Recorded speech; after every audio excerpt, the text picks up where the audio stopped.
우리 집안 여자들은요, 반드시 고향인 울릉도에서 식을 올려야 해요. 그게 우리 집안 명예를 지키는 일입니다. 제 아들 호식이가 35, 적은 나이가 아니죠.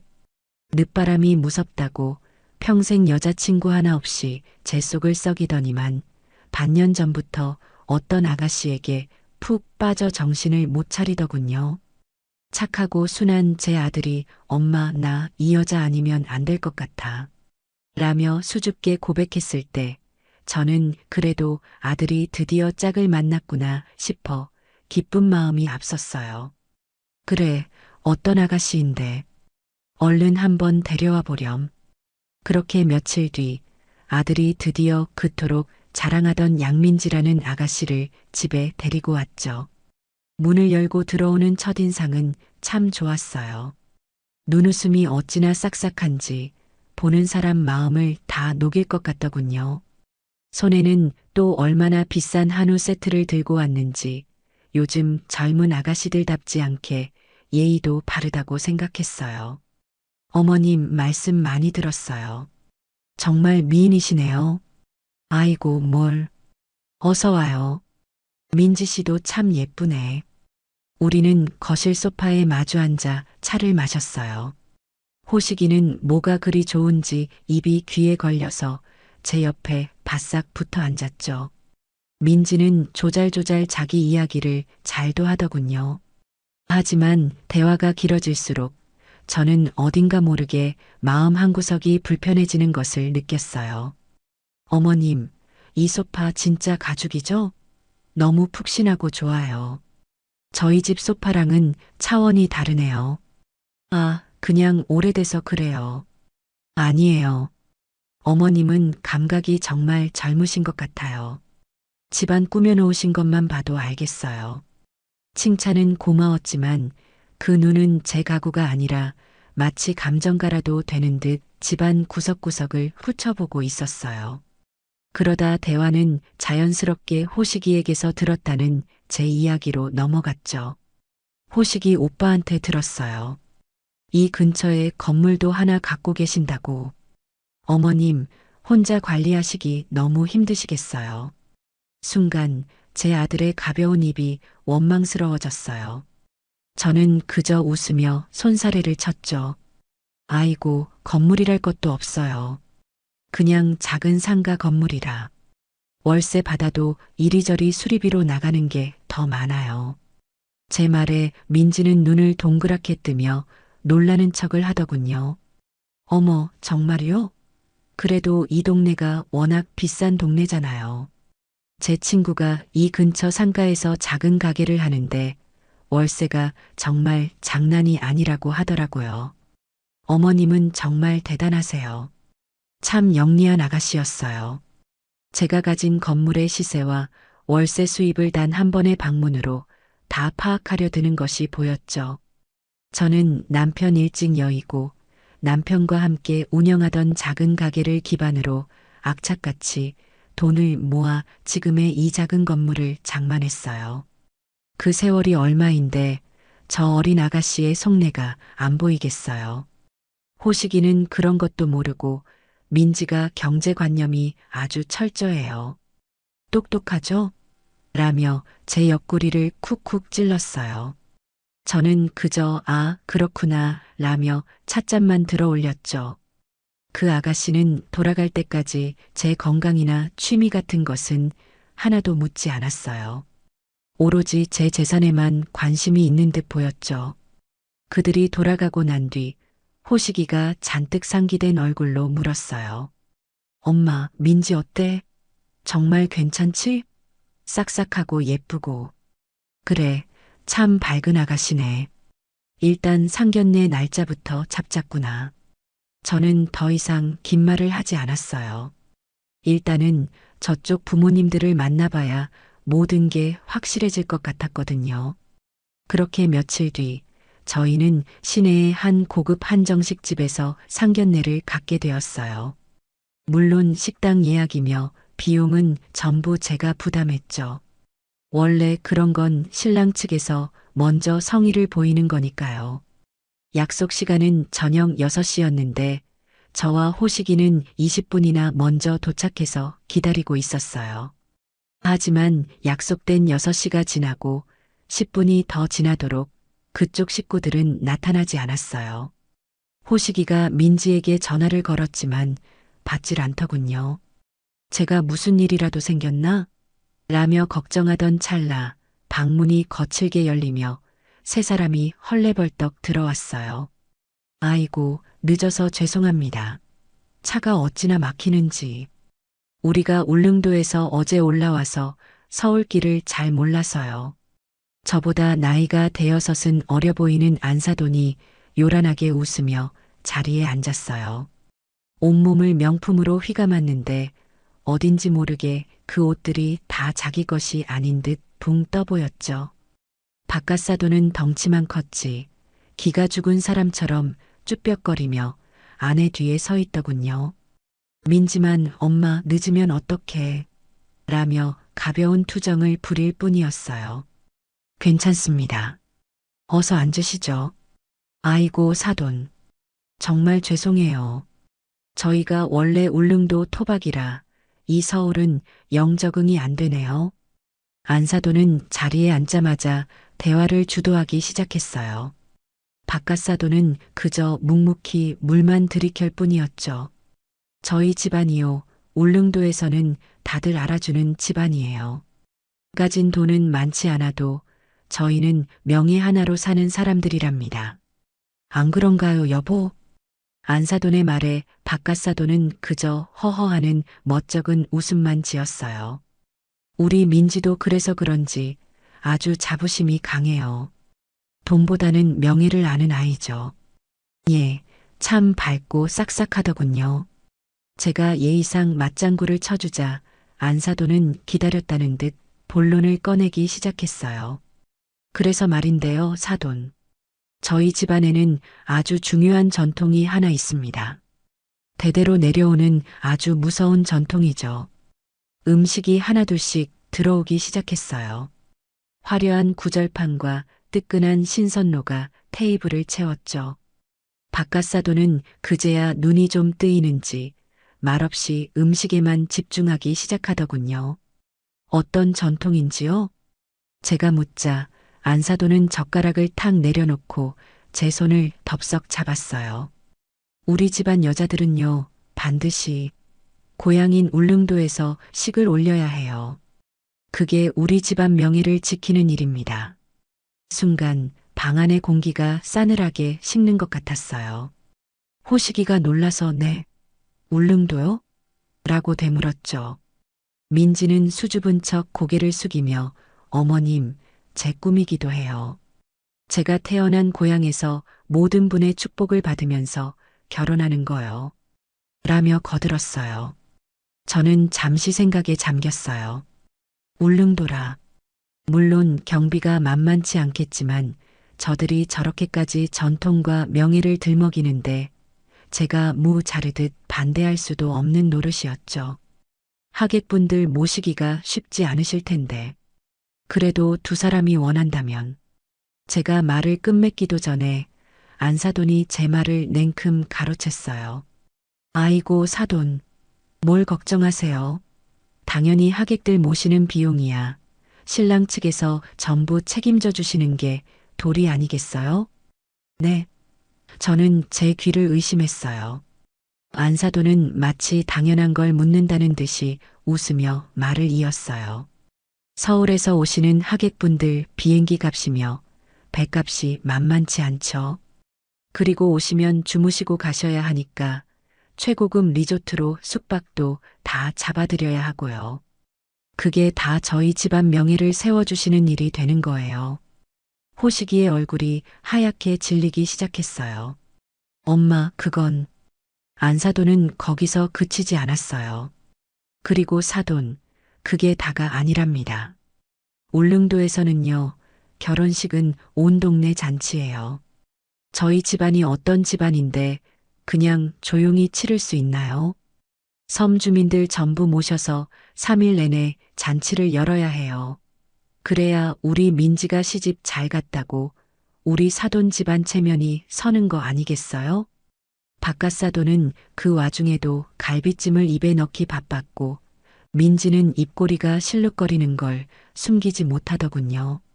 엄마, 너무 부담드리는 거 아니야? 저는 천천히 찻잔을 들어 올렸어요.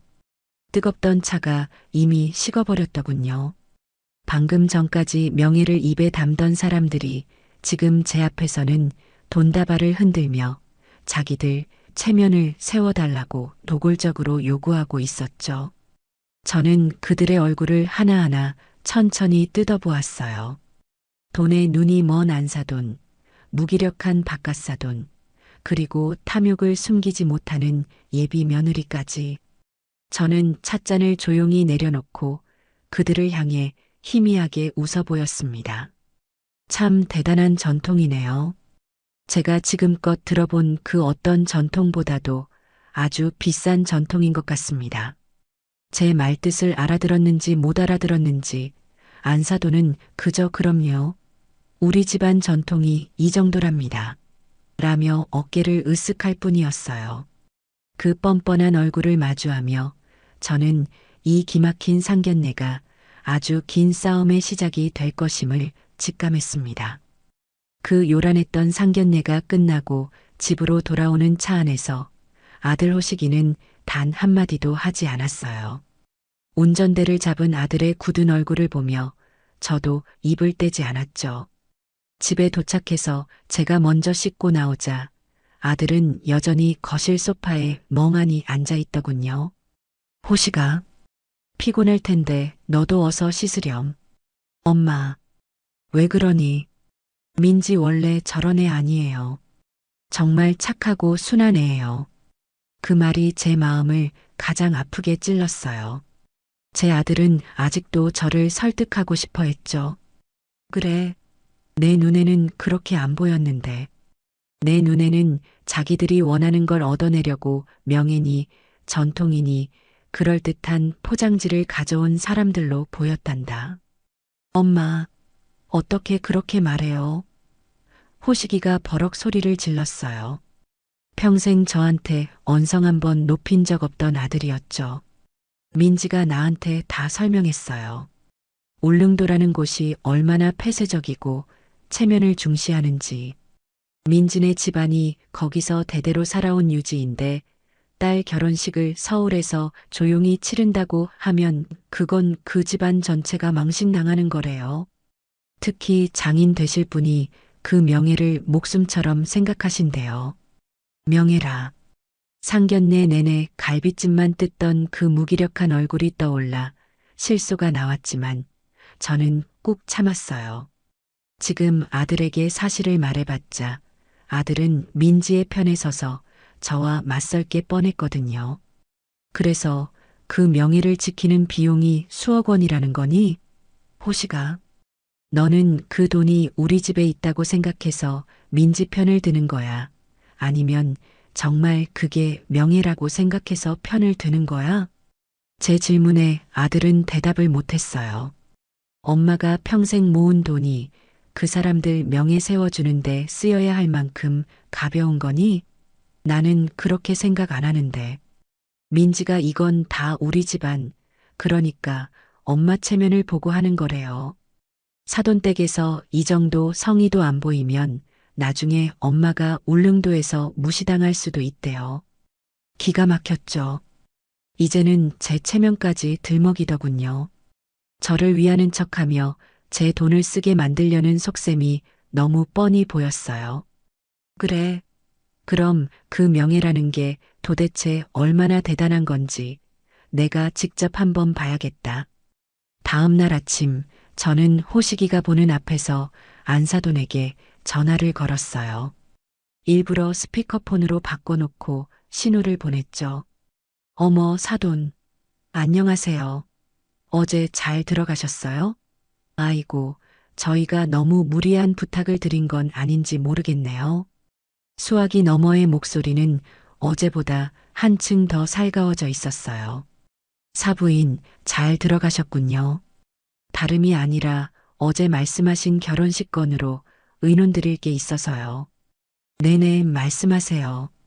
우리 민지가 사돈 뵙고 와서 얼마나 어머님 칭찬을 하던지.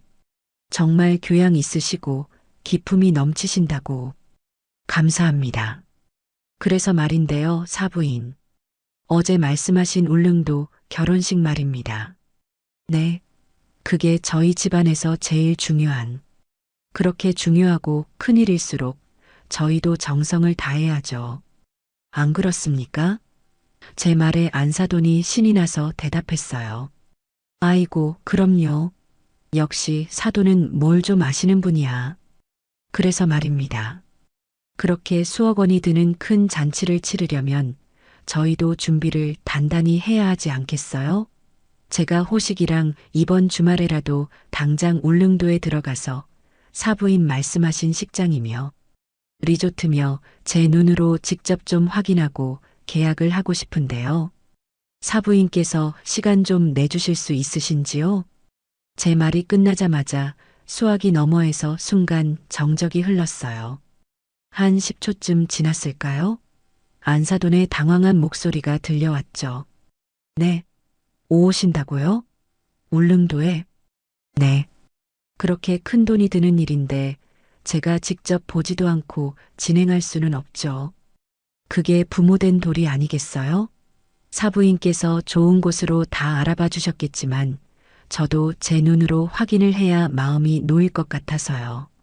아이고 사돈, 뭘 그렇게 번거롭게 직접 오시려고요. 안사돈의 목소리가 갑자기 한 톤 높아졌어요. 울릉도가 뱃길이 얼마나 험한데요. 사돈 연세에 배 타시면 멀미나서 고생하셔요. 아이고 안 돼요 안 돼. 저희가 알아서 다 할게요. 저는 웃음을 참으며 말했어요. 괜찮습니다, 사부인. 제가 아직 그렇게 약하지 않아요. 그리고 제 아들 장가 보내는 일인데 그 정도 고생이야 당연히 해야죠.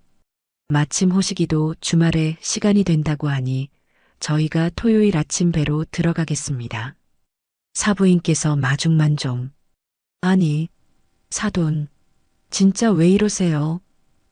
안사돈이 갑자기 버럭 소리를 질렀어요. 어제 상견례 자리에서의 교양 있는 모습은 온데간데 없었죠. 저희가 지금 집안일로 좀 바빠요. 바깥사돈 일도 좀 그렇고 아이고 됐어요. 그냥 저희가 다 알아서 할게요. 사돈은 그런 거 신경 쓰지 마시고요. 아니 사부인. 그래도 제가 부모로서 도리는. 아 정말 답답하시네. 사돈. 안사돈이 제 말을 딱 끊어먹더군요. 뭘 그렇게 번거롭게 오시려고 해요. 오시면 우리가 또 대접해야 하고 피곤하잖아요, 서로. 그냥 저희가 견적서 싹 뽑아서 보내드릴게요. 그거 보시고 경비만 넉넉하게 보내주세요. 그게 서로 편하잖아요. 아셨죠? 탁! 안사돈은 제 대답도 듣지 않고 전화를 끊어버렸어요. 방 안에는 차가운 정적만 흘렀죠. 저는 말없이 스피커폰 버튼을 끄고 하얗게 질린 얼굴로 저를 쳐다보는 아들 호식이에게 물었어요. 호식아, 방금 들었지? 저게 과연 명예를 지키려는 사람의 목소리더냐? 아니면 돈이 급한 사람의 목소리더냐? 아들은 제 질문에 아무런 대답도 하지 못하고 고개만 푹 숙였습니다. 아들의 마음속에서도 그 사랑이라는 콩깍지에 조금씩 금이 가기 시작한 거겠죠. 안사돈과의 통화 이후 아들 호식이는 며칠간 말이 없었어요. 민지에게서 계속 전화가 오는 것 같았지만 호식이는 자기 방에 틀어박혀 전화를 받지 않더군요. 아마 제 아들도 머릿속이 복잡했을 거예요. 자기가 사랑하는 여자가 자기가 믿었던 전통이라는 말이 어쩌면 전부 거짓일 수도 있다는 의심이 피어오르기 시작한 거겠죠. 저는 이럴 때일수록 정확한 증거가 필요하다고 생각했어요. 아들이 스스로 그 늪에서 걸어 나올 수 있도록 제가 길을 터줘야 했죠. 저는 수첩을 뒤져 오래전 남편 사업을 도울 때 알게 된 박 사장에게 전화를 걸었어요.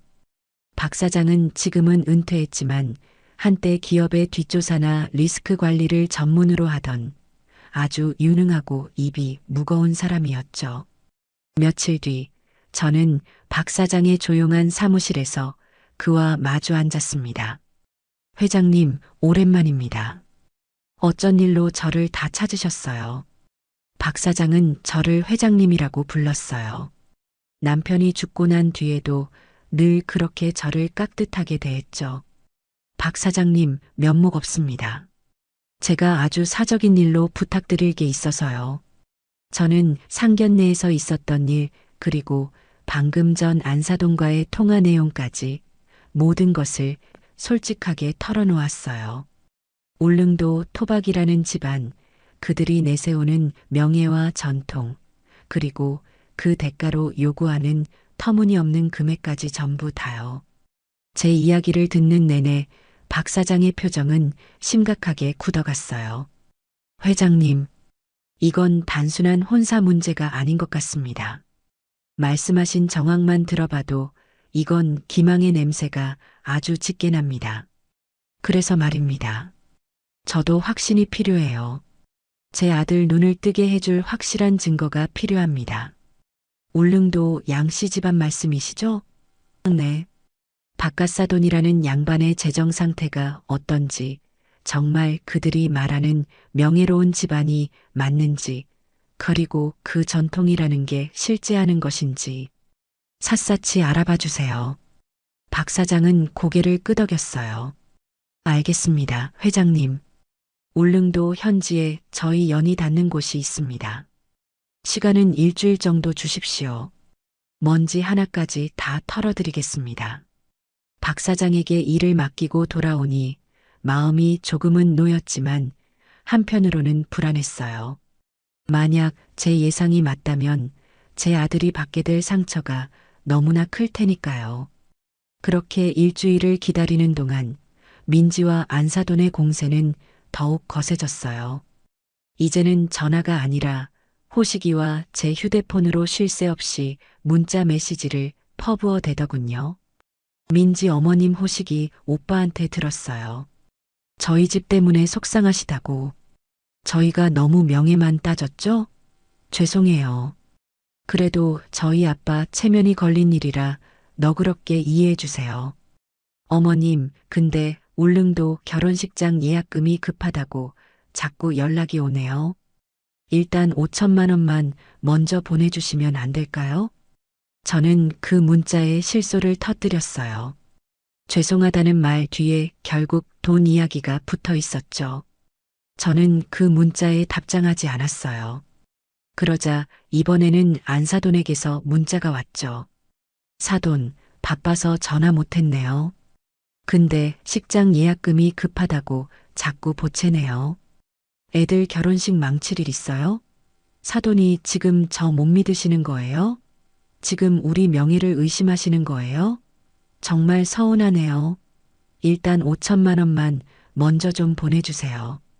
급한 불부터 꺼야죠. 협박과 회유를 교묘하게 섞은 문자였어요.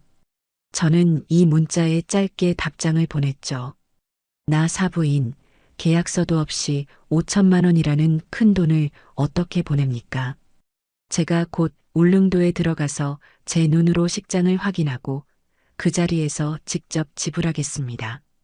그게 순리입니다. 제 답장을 받았는지 안사돈은 그 뒤로 한동안 아무런 연락이 없었어요. 아마도 직접 확인한다는 제 말이 상당히 거슬렸던 거겠죠. 그리고 정확히 일주일 뒤 박 사장에게서 연락이 왔어요. 두꺼운 보고서 봉투를 들고 박 사장이 직접 저희 집을 찾아왔죠. 호식이는 마침 회사 일로 외출하고 없었어요. 저는 서재에서 박 사장과 마주 앉아 봉투를 열었어요. 회장님, 결론부터 말씀드리겠습니다. 박 사장의 표정은 아주 어두웠어요. 회장님의 예상이 전부 맞았습니다. 아니, 그보다 훨씬 더 심각합니다. 저는 마른 침을 삼키며 보고서의 첫 장을 넘겼어요. 1.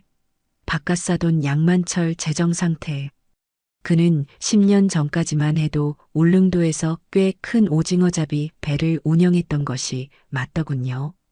하지만 거기까지였어요. 무리하게 중국 불법 어선과 손을 잡고 투기성 조업을 하다가 적발되어 수억 원의 벌금을 물었어요.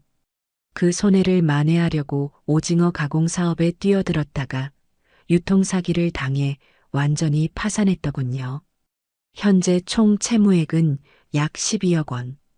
울릉도에 있는 집과 배는 이미 오래전에 경매로 넘어가기 직전이고 지금은 사채까지 끌어다 쓴 상태였어요. 그는 유지가 아니라 울릉도에서 소문난 채무자였습니다. 이 집안 평판 및 명예. 박 사장이 현지 주민들을 탐문한 결과는 더 기가 막혔어요. 명예는커녕 망신의 대명사더군요. 동네 사람들 증언이 적나라하게 적혀 있었어요. 그 집안요? 빚 받으러 오는 사람들만 줄을 섰지. 허풍만 새고 속은 텅텅 비었어. 안 사돈 되는 그 여자? 읍내 찻집에서 커피 한 잔 마시고도 외상 달아놓고 안 갚는 사람이야. 그 딸, 아주 어릴 때부터 속이 능구렁이었지. 서울 가서 돈 많은 남자 하나 제대로 물었다고 동네방네 자랑하고 다니던데. 그게 그 집이었구먼. 3. 울릉도 결혼식 전통의 실체. 이것이 활용점정이었죠. 박 사장이 울릉도 향토사 연구가와 동네 최고령 어르신들까지 만나 확인한 결과 양씨 집안에 그런 전통은 단 한 번도 존재한 적이 없었어요. 오히려 그 집안은 대대로 가난해서 늘 돈 없이 야반도주를 하거나 배가 맞아 애부터 낳고 살림을 학치는 경우가 대부분이었다고 해요. 그들이 말한 전통과 명예는 12억 원의 빚을 갚기 위해 만들어낸 새빨간 거짓말이었던 거죠. 저는 보고서를 덮고 눈을 감았어요. 분노보다도 더 차가운 무언가가 제 속에서 치밀어 올랐죠. 이건 단순한 사기 혼인이 아니었어요. 이건 제 아들 호식이의 인생을 통째로 담보로 잡고 제 전 재산을 빨아먹으려 한 계획적인 범죄였어요. 회장님, 괜찮으십니까? 박 사장님, 정말 고생 많으셨습니다. 이제 어떡하실 생각이십니까? 당장 호식이 군에게 이 사실을. 저는 고개를 저었어요. 아닙니다. 지금 호식이에게 이 보고서를 보여주면 아들은 충격에 무너질 거예요. 민지를 원망하기보다 이 사실을 파헤친 저를 원망하게 될지도 모르죠. 저는 이 증거를 쓸 결정적인 순간을 기다려야 했어요. 아들 호식이 스스로 민지의 본 모습을 깨닫고 제게 도움을 요청할 바로 그 순간 말이에요. 박 사장님, 이 보고서는 제가 잘 가지고 있겠습니다. 그리고 한 가지만 더 준비해 주십시오. 저는 박 사장에게 제 두 번째 계획을 조용히 속삭였어요. 그들은 돈을 원했죠. 그렇다면 저는 그들이 원하는 돈으로 절대 빠져나올 수 없는 완벽한 덫을 놓을 생각이었습니다. 보고서를 받고 며칠 뒤 그동안 잠잠했던 민지에게서 연락이 왔어요. 호식이가 아니라 제게 직접 전화를 걸었더군요. 어머님, 저 민지예요. 잘 지내셨어요? 그 목소리가 어찌나 해맑은지 저는 속으로 헛웃음을 쳤죠. 그래요. 무슨 일이에요? 다름이 아니라 제가 어머님이랑 단둘이 식사 한번 하고 싶어서요. 여자들끼리 할 얘기도 좀 있고요. 호, 여자들끼리 할 얘기라. 뻔했죠. 호식이를 통해서는 더 이상 돈 이야기가 안 먹히니까 이제 저를 직접 공략하겠다는 속셈이었어요. 좋아요. 내일 점심에 내가 아는 한정식집에서 봅시다. 다음 날 약속 장소인 고급 한정식집에 민지가 먼저 와서 저를 기다리고 있더군요. 오늘은 또 어디서 빌려 입었는지 머리부터 발끝까지 화려한 명품으로 치장하고 있었어요. 어머님 오셨어요? 이 집 분위기 너무 좋네요. 우리는 조용한 방으로 안내받았어요. 민지는 메뉴판을 보자마자 가장 비싼 일인 20만 원짜리 코스 요리를 주문하더군요. 물론 제가 산다는 전제하에 하는 행동이었죠. 어머님, 이런데 자주 오세요? 저는 호식이 오빠랑 연애할 땐 이런데 꿈도 못 꿨어요. 오빠가 워낙 검소해서 저건 제 아들을 칭찬하는 게 아니었어요. 제 아들이 돈이 없어서 자기가 이런 대접을 못 받았다는 교묘한 불평이었죠. 검소한 게 좋은 거죠. 낭비하는 것보다야 100번 낫지 않아요? 아유, 그렇긴 한데 여자는 또 가끔 이런 호사도 누려야 기분 전환이 되잖아요. 음식이 한두 가지 들어오고 민지는 슬슬 본론을 꺼내기 시작했어요. 저기 어머님, 저희 결혼하면 어디서 살아야 할까요? 그야 지금 호식이 사는 오피스텔에서 시작하면 네. 어머님, 민지가 갑자기 포크를 탁 소리나게 내려놓았어요. 어머님, 저 거기서 못 살아요. 솔직히 너무 좁아요. 신혼살림 들릴 데도 없고 나중에 애라도 생기면 어떡해요? 그리고 거긴 보안도 너무 안 좋아요. 밤에 혼자 있으면 무섭단 말이에요. 저는 그저 말없이 민지를 쳐다보았어요. 드디어 시작이구나. 그래서 생각해둔 곳이라도 있어요? 제 질문에 민지는 기다렸다는 듯 제 쪽으로 몸을 바싹 당겨 앉았어요. 어머님, 저도 다 생각이 있어요.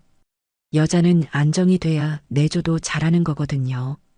제 친구들이 다 강남 사는데 거기가 애들 교육에도 그렇게 좋대요. 그리고 보안도 철저하고 사생활 보호도 잘 되고요. 민지가 숨을 한번 고르고 제 눈을 똑바로 쳐다보며 말했어요. 어머님, 이왕 해주실 거 강남에 있는 걸로 아파트 하나만 딱 해주시면 안 될까요? 어머님 능력이면 그 정도는 충분히 되시잖아요. 수십억짜리 아파트를 마치 시장에서 콩나물 사듯 말하는 그 뻔뻔함에 혀를 내두를 지경이었죠. 강남 아파트라 그건 호식이랑은 상의해 봤어요? 에이, 오빠는 어머님 뜻에 따른다고 하죠. 어머님, 그리고 제 부탁이 하나 더 있어요. 부탁이요? 민지가 목소리를 낮추며 아주 비밀스러운 이야기라도 하는 듯 속삭였어요. 이왕 해주실 거 제 단독 명의로 해주셨으면 좋겠어요. 이젠 놀랍지도 않았어요. 단독 명의요? 그건 또 왜요? 어머님, 민지가 제 손을 덥석 잡았어요. 그래야 저도 내가 이 집 주인이구나 하는 진짜 안정감이 들죠. 그리고 이건 정말 솔직히 말씀드리는 건데요. 그래야 호식이 오빠가 나중에 딴 생각 못 하잖아요. 남자들 재산 다 자기 앞으로 되어 있으면 꼭 딴짓한다는 말도 있고 전 물론 우리 오빠를 믿죠. 믿지만 그냥 일종의 안전장치죠. 호호. 저는 저를 위하는 척, 제 아들을 위하는 척하며 자기 입속을 차리려는 그 모습이 역겨울 정도였어요. 저는 잡힌 손을 스르르 빼내며 웃었어요. 아가, 참 생각이 깊네요. 아주 꼼꼼해. 그쵸? 어머님? 그런데 말이죠, 아가. 요즘은 그렇게 한 사람 앞으로 다 해주지 않아요. 그게 오히려 나중에 더 큰 문제를 만들 수 있거든요. 네. 호식이랑 아가, 두 사람 공동 명의로 하는 게 기본이란다. 그게 서로에게 우리는 하나다, 서로를 믿는다는 진짜 믿음을 주는 행동이지. 제 말이 끝나자마자 민지의 얼굴에서 그 살갑던 미소가 싹 사라졌어요. 공동 명의요? 민지의 목소리가 싸늘하게 변했죠. 어머님, 지금 저 못 믿으시는 거예요? 제가 그 집 팔아먹고 도망갈 사람으로 보이세요? 그런 뜻이 아니긴 뭐가 아니에요. 민지가 갑자기 소리를 높였어요. 너무 서운해요. 제가 어머님한테 잘 보이려고 호식이 오빠 내조하려고 얼마나 노력했는데요. 울릉도 결혼식도 다 어머님 체면 세워드리려고 우리 집안 명예 때문에 억지로 하는 건데 저한테 고작 아파트 공동 명의요? 이건 저를 가족으로 인정 안 하신다는 거잖아요. 눈 깜짝할 사이에 눈물이 그렁그렁 맺히더군요. 연기력이 아주 대단해. 민지는 핸드백을 거칠게 집어들고 자리에서 일어났어요. 저, 이 결혼 못하겠어요. 아니, 안 해요. 호식이 오빠한테는 어머님이 저를 이렇게까지 무시하고 돈 몇 푼 아까워서 며느리 하나 못 믿는다고 그렇게 똑똑히 전해주세요. 민지는 그렇게 소리를 지르고 방을 나가버렸어요. 물론 40만 원이 넘는 밥값은 계산대 위에 그대로 남겨둔 채로 말이죠. 저는 혼자 남아 천천히 식은 차를 마셨어요. 그리고 그 비싼 밥값을 전부 계산하고 집으로 돌아왔죠. 아니나 다를까 제가 현관문을 열고 들어서자마자 호식이가 방에서 뛰쳐나왔어요. 얼굴이 새빨갛게 상기되어 있었죠. 엄마, 도대체 민지한테 무슨 말 했어요? 걔 지금 전화 와서 울고불고 난리 났어요. 엄마가 자기 무시했다고, 결혼 다시 생각해보겠다고. 저는 가방을 내려놓고 소파에 앉아 아들을 올려다봤어요. 내가 한 말은 딱 한 가지뿐이었단다. 아파트는 공동 명의로 하자는 말. 공동 명의요? 호식이가 기가 막힌다는 듯이 되물었어요. 아니, 엄마. 지금 그게 문제예요? 민지가 얼마나 상처받았는지 몰라요? 걔가 바라는 건 그냥 믿음이었대요. 엄마가 자기를 진짜 가족으로 믿어준다는 증표. 근데 엄마가 그걸 매정하게 거절했잖아요. 저는 제 아들이 이렇게까지 어리석다는 사실에 화가 나기보다 슬퍼졌어요.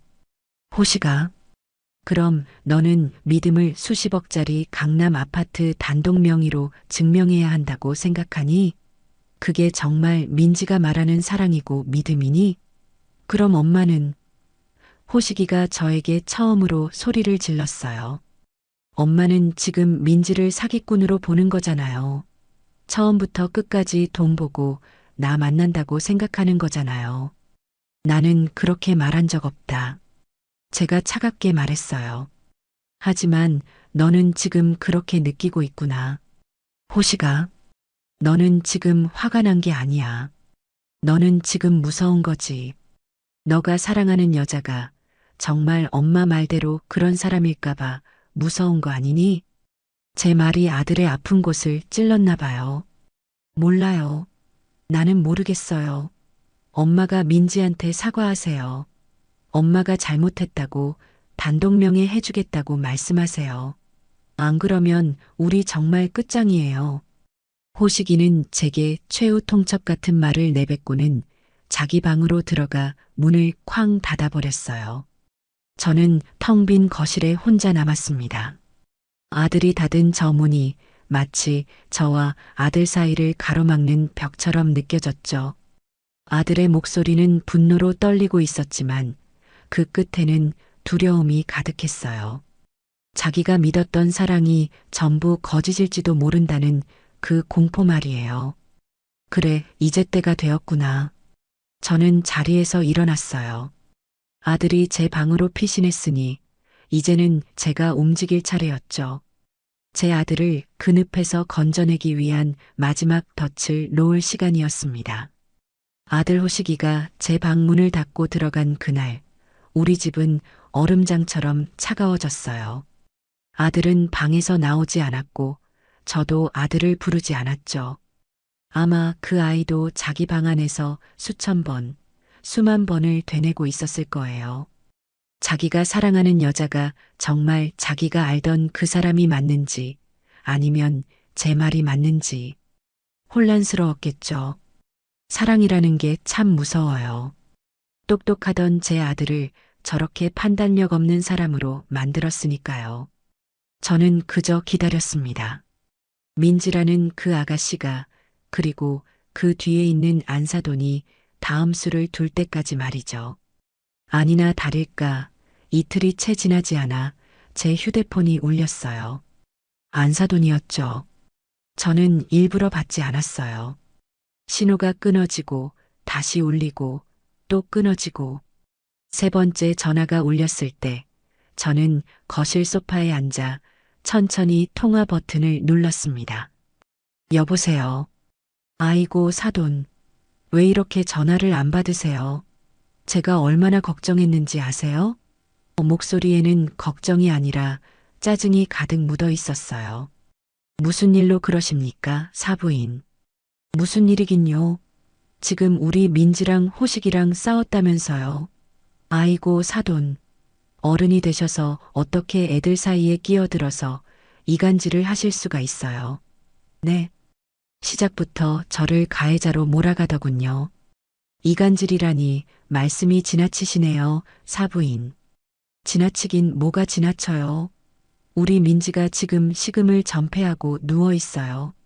겨우 아파트 명의 하나, 그거 하나 믿고 시집 가겠다는데 그걸 공동 명의로 하자고 하셨다면서요? 그거 우리 민지 못 믿겠다는 말이잖아요. 사돈이 지금 우리 민지를 뭘로 보시는 거예요? 저는 차분하게 대답했어요. 사부인, 집 명의는 신중해야 하는 문제입니다. 호식이와 민지 두 사람의 미래를 위해서라도 공동 명의가 맞다고 생각했을 뿐입니다. 미래는 무슨 놈의 미래? 안사돈이 갑자기 고함을 질렀어요. 사돈, 솔직히 까놓고 말합시다.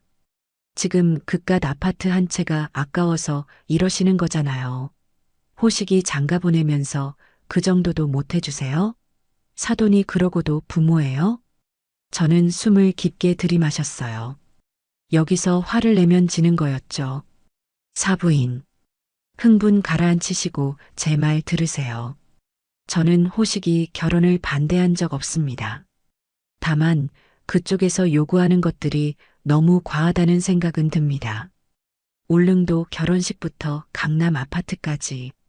그게 정말 평범한 혼수라고 생각하십니까? 제 말에 안사돈은 잠시 말을 고르는 듯 했어요. 그러더니 금세 다시 교활한 목소리로 돌아오더군요. 아이고, 사돈. 오해하셨구나.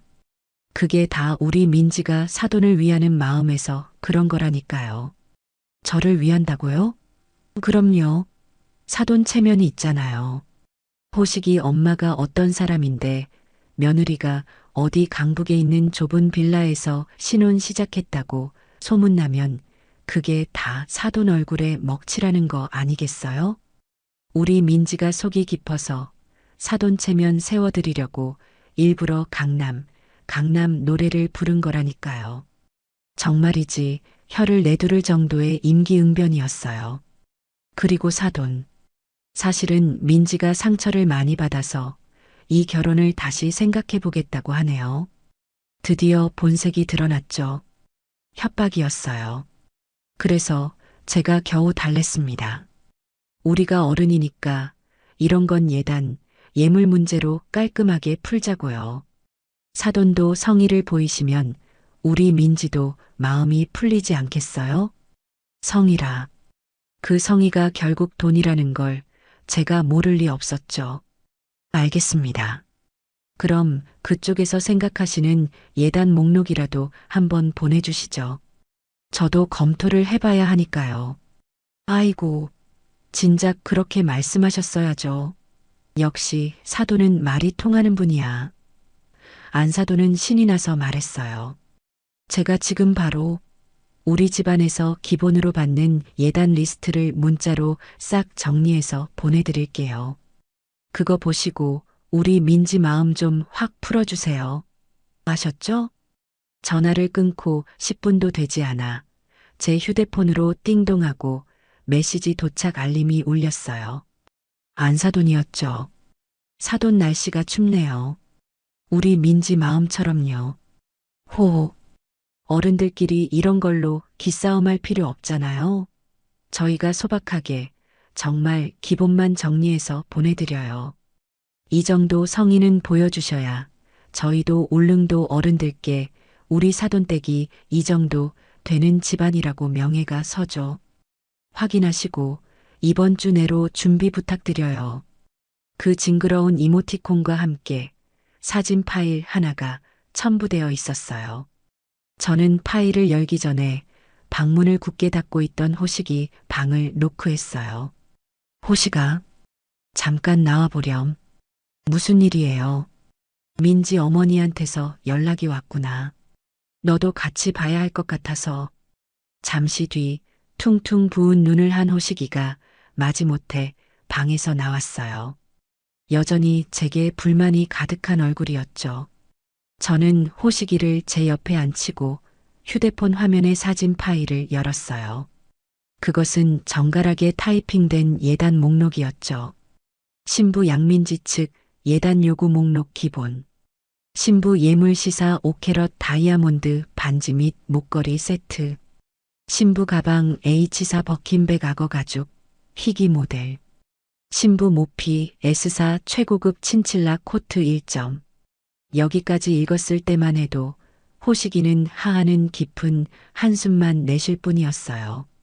물론 이것만으로도 수억 원이 훌쩍 넘는 금액이었지만 강남 아파트 요구에 비하면 약과라고 생각했는지도 모르죠. 하지만 문제는 그 다음 줄에 있었어요. 신부 아버지 및 어머니 예우 품목. 어머니 예물순금 쉰돈 쌍가락지 및 용복 목걸이 세트. 어머니 의복 엘사 캐시미어 롱 코트 1점. 아버지 시계 아사 금장 시계 1점 신랑 것과 동일 등급. 호식이의 입이 벌어지기 시작했어요. 엄마, 이건 너무. 아직 안 끝났단다, 호식아. 저는 스크롤을 맨 마지막으로 내렸어요. 그리고 그곳에는 이 모든 목록을 소박한 기본으로 만들어버리는 가장 충격적인 한 줄이 적혀 있었죠. 특별 요청 사항 집안 명예 관련. 바깥사돈 양만철 울릉도 오징어 가공 사업 투자금 1억 원 일시불. 사유 신랑 측의 성의를 보여주는 가장 확실한 방법이며 이는 단순 비용이 아닌 투자임. 사업 성공 시 모든 수익은 호식이와 민지의 미래 자금으로 귀속될 것임. 방 안에는 숨소리조차 들리지 않았어요. 호식이는 화면을 뚫어져라 쳐다보고 있었어요. 그 아이의 눈동자가 지진이라도 난 듯 흔들리고 있었죠. 사업 투자금 1억 원? 호식이가 떨리는 목소리로 되물었어요. 엄마 이게 무슨 뜻이야? 예단 목록에 왜 사업 투자금이 들어가 있어? 이게 말이 돼? 저는 아무 말 없이 아들을 바라보았어요. 엄마, 이건 잘못된 거야. 민지가 이런 걸 보냈을 리가 없어. 이건 안사돈이 멋대로. 호식이는 말을 끝맺지 못하고 떨리는 손으로 자기 휴대폰을 집어들었어요. 그리고 바로 민지에게 전화를 걸었죠. 여보세요. 민지야, 너 지금 뭐 하는 거야? 아들의 고함 소리가 거실을 울렸어요. 오빠, 왜 또 소리 질러? 나 지금 엄마랑 있는데. 민지의 목소리는 태평하기 그지없었어요. 너 방금 우리 엄마한테 보낸 그 목록 뭐야? 예단 목록. 그거 너도 알고 보낸 거야? 예단 목록? 아, 그거 봤어? 어때 짱이지? 우리 엄마가 정말 기본만 추린 거야. 다른 친구들은 그거보다 3배는 더 받았어. 양민지. 호식이가 이성을 잃고 소리쳤어요. 지금 그게 할 소리야? 다른 게 문제가 아니잖아. 마지막에 그 1억 원. 사업 투자금. 그게 도대체 뭐야? 그 순간 수화기 너머의 민지 목소리가 싸늘하게 변했어요. 아, 그거 우리 아빠 사업 자금인데. 왜? 그게 지금 예단 목록에 들어갈 돈이냐고. 오빠 정말 답답하게 왜 이래. 민지도 지지 않고 소리를 질렀어요. 그거 그냥 달라는 거야? 투자잖아, 투자. 우리 아빠 사업이 어떤 사업인 줄 알아? 그게 다 나중에 오빠랑 나랑 잘 먹고 잘 살자고 하는 일이잖아. 그게 무슨 오빠, 솔직히 말해봐. 지금 버는 월급으로 언제 강남에 집 사고, 언제 내 명품 가방 사줄 건데? 오빠가 능력이 없으니까 우리 아빠가 대신 돈 벌어주겠다는데 그게 그렇게 불만이야? 뭐, 나 능력이 없어? 호식이가 받은 충격은 이루 말할 수 없었을 거예요. 그래, 오빠는 그게 문제야. 비전이 없어, 비전이. 우리 엄마가 그랬어. 어머님은 건물주라 돈이 썩어 넘치는데 아들내미는 왜 저렇게 배포가 작냐고. 1억 원이 그렇게 큰 돈이야? 어머님한테는 푼돈이잖아. 너 지금 우리 엄마 돈을 네 돈처럼 말하는 거야? 그럼 결혼하면 그 돈이 내 돈이지. 누구 돈이야? 오빠, 정말 쪼잔하게 이럴 거야? 이 정도 성의도 못 보여주면 우리 결혼 다시 생각해 봐야겠어. 이런 푼돈에 벌벌 떠는 집안이랑은 명예가 안 서서 결혼 못 하겠다. 탁! 민지는 제 할 말만 쏟아내고 전화를 끊어버렸어요.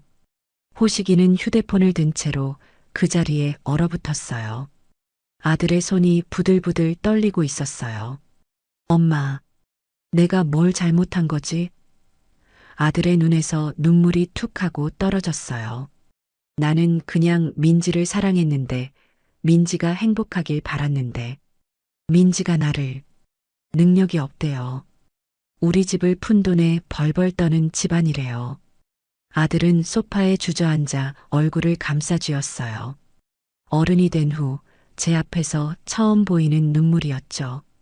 그 눈물은 분노도 슬픔도 아니었어요. 그건 배신감이었죠. 자기가 믿었던 모든 것이 무너져 내리는 소리였습니다. 저는 조용히 아들 옆에 앉아 그 작은 등을 토닥여 주었어요. 호시가, 이제 알겠니? 네. 이제 엄마 말이 무슨 뜻이었는지 알겠어? 네. 아들은 한참을 울었어요. 저는 그저 아들이 그 감정을 다 쏟아낼 때까지 기다려 주었죠. 엄마나 어떡해요? 나게를 아직 좋아하는데. 근데 무서워요, 걔가. 걔네 집안이 너무 무서워요. 저는 아들의 어깨를 감싸 안았어요. 걱정 마라, 아들아. 이제부터는 엄마가 나설 차례니까. 제 아들을 구하기 위해서, 그리고 저 뻔뻔한 자들에게 명예의 진짜 대가가 무엇인지 알려주기 위해서 저는 준비해둔 다음 단계로 넘어가야 했습니다. 아들 호식이는 그날 밤 꼬박 밤을 새웠어요. 방에서 민지와 통화하는 소리, 언성을 높이는 소리, 그리고 마지막에는 흐느끼는 소리까지 모두 들렸죠. 하지만 저는 들어가지 않았어요. 그건 제 아들이 스스로 끊어내야 할 감정의 끈이었으니까요. 다음 날 아침, 눈이 퉁퉁 부은 아들이 제 앞에 와서 무릎을 꿇었어요. 엄마, 제가 다 잘못했어요. 일어나렴. 무릎은 꿇으라고 있는 게 아니야. 제가 너무 어리석었어요. 엄마 말은 듣지도 않고 사랑에 눈이 멀어서 엄마한테 정말 죄송해요. 됐다. 이제라도 알았으면 된 거야. 호식이는 고개를 들지 못했어요. 엄마, 그런데 저 사람들 어떡하죠? 이대로 결혼 못하겠다고 하면 저 사람들이 우리 집 찾아와서 난리 칠 것 같아요. 민지가 어제 전화로 그랬어요. 이대로 끝나면 세상 끝까지 쫓아가서 망신 줄 거라고. 저는 쓴웃음을 지었어요. 이제야 본색을 제대로 드러내는구나. 호식아, 걱정 마라. 엄마한테 다 생각이 있다. 무슨 생각이요? 저 사람들은 돈 때문에 우리에게 접근했어. 그렇지? 네. 그럼 우리는 그들이 원하는 돈으로 그들을 완벽하게 무너뜨릴 거다. 호식이가 놀라서 저를 쳐다봤어요. 그게 무슨 말씀이세요, 엄마? 일어나렴. 그리고 잘 들어. 이제부터 너도 연기를 좀 해야겠다. 엄마를 도와줘야겠어. 저는 그날 오후 안사돈에게 전화를 걸었어요. 호식이도 제 옆에서 스피커폰으로 그 통화를 함께 들었죠. 여보세요, 사부인. 아이고, 사돈. 연락 주셨네요. 목록은 잘 보셨어요? 우리 민지가 아직도 화가. 사부인. 제가 안사돈의 말을 단호하게 끊었어요. 제가 졌습니다. 네. 뭐라고요? 제가 졌다고요. 아들 이기는 부모 없다는 말 하나 틀린 거 없네요.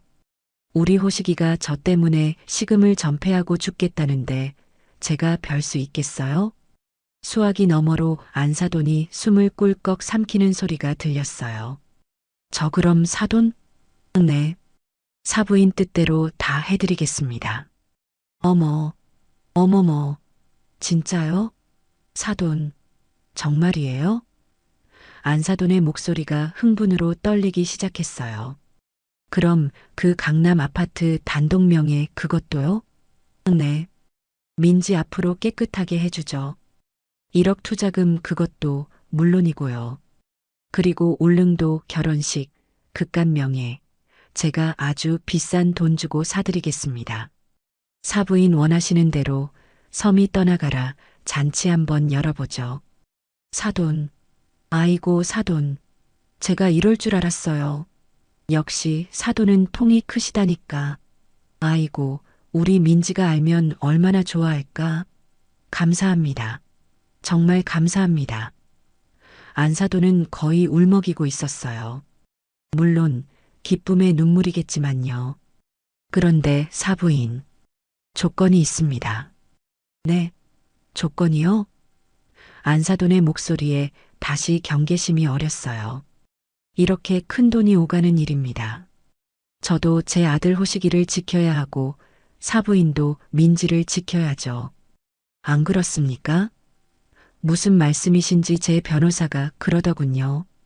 요즘은 이런 큰 재산이 오갈 때 서로를 보호하기 위해서라도 법적인 문서를 남겨야 한다고요. 우리 호식이와 민지가 정식으로 부부가 된다는 전제하에 제가 이 모든 것을 증여하겠다는 일종의 계약서가 필요합니다. 계약서요? 네. 혼전 계약서라고 하더군요. 사부인, 오해는 마세요. 이건 민지를 못 믿어서가 아니에요. 오히려 그 반대죠. 제가 이것들을 다 주겠다고 법적으로 약속을 하는 거니까요. 이건 민지를 위한 안전장치예요. 제가 나중에 딴말 못하게 못을 박는 서류죠. 어때요? 제 말에 안사돈은 잠시 고민하는 듯 했어요. 계약서라는 말은 껄끄럽지만 민지를 위한 안전장치와 내가 딴말 못하게 하는 서류라는 말이 그들의 탐욕을 자극했을 거예요. 모 사돈께서 그렇게까지 하시겠다는데 저희야 좋죠. 그럼요. 법적으로 딱 정해놓으면 저희도 마음이 편하죠. 호호. 그럼 내일 당장 저희 변호사 사무실에서 뵙죠. 박갓사돈과 민지도 꼭 함께 나오셔야 합니다. 증여받는 당사자들이니까요. 네, 그럼요. 내일 10시에 당장 가겠습니다. 전화를 끊고 저는 호식이를 바라봤어요. 엄마 정말 괜찮으시겠어요? 호식아, 엄마가 말했지. 우리는 돈으로 그들을 무너뜨릴 거라고. 내일 내가 그 계약서의 증인이 되어야 한다. 다음 날 아침 저는 박 사장이 소개해준 기업 간의 분쟁과 사기 사건을 전문으로 다루는 김앤최 법률사무소의 최 변호사 사무실에 먼저 도착해 있었어요. 호식이도 긴장된 얼굴로 제 옆에 앉아 있었죠. 정확히 10시 사무실 문이 열리고 세 사람이 들어섰어요. 안사돈, 박갓사돈, 그리고 민지. 세 사람의 얼굴은 그야말로 승리자의 표정이었어요. 안사돈은 이미 사모님이라도 된 듯 최고급 모피를 걸치고 있었고, 민지는 제게 90도로 인사를 하며 어머님, 어제 제 말실수는 용서해 주세요. 제가 너무 속상해서라며 가식적인 미소를 지었죠. 박갓사돈은 여전히 말없이 뒤에 서 있었고요. 앉으시죠. 최 변호사가 차갑게 말했어요. 저는 고영자 여사님의 법률 대리인을 맡은 최철중 변호사입니다. 오늘 작성할 혼전 계약서에 대해 설명해 드리겠습니다. 최 변호사는 준비한 서류를 그들 앞에 한 부씩 나눠주었어요. 본 계약서는 고영자 여사님께서 아들 김호식 군과 양민지 양의 혼인을 전제로 신부 양민지 양에게 다음과 같은 재산을 증여할 것을 약속하는 법적 문서입니다. 안사돈과 민지는 서류를 받아들고는 다른 내용은 읽지도 않고 증여 목록 항목에만 시선을 고정시켰어요. 증여 재산 목록. 서울시 강남구 아파트 한 채 105제곱미터. 현 시세 30억 원. 명예 양민지 단독.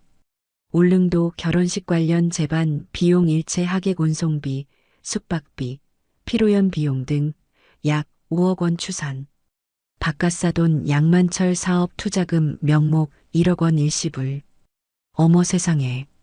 민지는 입을 틀어막았고 안사돈은 두 손을 모아쥐며 감격한 표정을 지었어요. 자, 그럼 계약서의 주요 조항들을 설명해 드리겠습니다. 최 변호사가 안경을 고쳤으며 말했어요. 다른 내용은 일반적인 증여 계약과 동일합니다. 다만 가장 중요한 것은 제오조 계약의 해제 및 위약벌 조항입니다. 네, 위약 뭐요? 안사돈이 그제야 목록에서 눈을 뗐어요. 위약벌 조항입니다. 쉽게 말해 약속을 어겼을 때의 벌칙 조항이죠. 최 변호사가 5조 1항을 짚었어요. 제5조 1항. 본 계약은 두 사람의 법적 혼인 신고가 완료되는 시점에 효력이 발생합니다. 만약 두 사람의 중대한 귀책 사유로 인해 파혼에 이를 경우 본 계약은 즉시 무효가 됩니다. 안사돈이 웃으며 말했어요. 아이고, 당연하죠. 우리 민지가 무슨 잘못을 하겠어요? 호호. 최 변호사는 안사돈의 말을 무시하고 다음 조항을 읽어내려갔어요. 그리고 제5조 2항입니다. 잘 들으십시오. 만약 본 혼인이 신부 측양 민지, 안사돈, 바깥사돈 포함의 적극적인 기망행위, 즉 사기 또는 재산상의 이득을 취하기 위한 부당한 요구가 발각되어 파혼에 이르게 될 경우 신부 측은 본 계약의 효력 무효는 물론 신랑 측 고영자의 입은 정신적, 물질적 피해에 대한 보상으로. 최 변호사가 잠시 멈추고 그들의 눈을 똑바로 쳐다봤어요. 본 계약서 증여 재산 목록에 명시된 총 금액 36억 원 상당의 10배에 해당하는 금액을 위약벌로서 신랑 측에 배상하여야 한다. 네, 10배요? 민지의 얼굴이 하얘졌어요. 36억의 10배? 그제야 바깥사돈도 허헉하는 소리를 내며 의자에서 엉덩이를 들썩였죠. 안사돈이 당황해서 웃음을 터뜨렸어요. 아니, 변호사님, 농담이 너무 심하시네. 10배라니요? 그게 무슨 말도 안 되는 말이 안 되지 않습니다. 사부인. 제가 조용히 입을 열었어요. 이건 제 전 재산이나 다름없는 돈입니다. 그만한 돈을 꺼낸 저에게도 이 정도의 안전장치는 있어야 공평한 것 아니겠어요? 그리고 저는 결정적인 한마디를 덧붙였죠. 물론 사부인 댁이 저희를 속이거나 돈을 목적으로 결혼을 추진한 게 아니라면 이 조항은 사부인 댁에게 아무런 해도 끼치지 않는 그저 종이 한 장에 불과합니다. 혹시 찔리는 거라도 있으십니까? 제 말에 안사돈은 아니, 찔리긴 누가 찔려요. 라며 손사래를 쳤어요. 민지도 옆에서 엄마 당연히 우린 아니지. 그냥 사인하면 되는 거잖아. 라며 안사돈을 부추겼죠. 그들의 눈에는 이미 30억 아파트와 1억 투자금 외에는 아무것도 보이지 않았어요.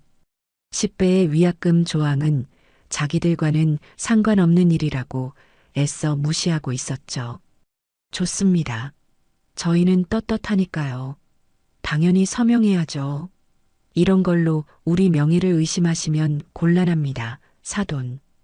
안사돈은 자기가 먼저 펜을 집어들어 서명란에 이름을 휘갈겼어요. 민지야, 너도 하고. 여보, 당신도 증인으로 서명해요. 우리가 이렇게 떳떳하다는 걸 보여드려야지. 민지와 바깥사돈까지 세 사람 모두 계약서의 모든 페이지마다 간인을 찍고 마지막 서명란에 이름을 적어 넣었어요. 최 변호사가 계약서 3부를 확인하고 그들에게 한 부를 건네주었죠. 자, 그럼 계약은 성립되었습니다.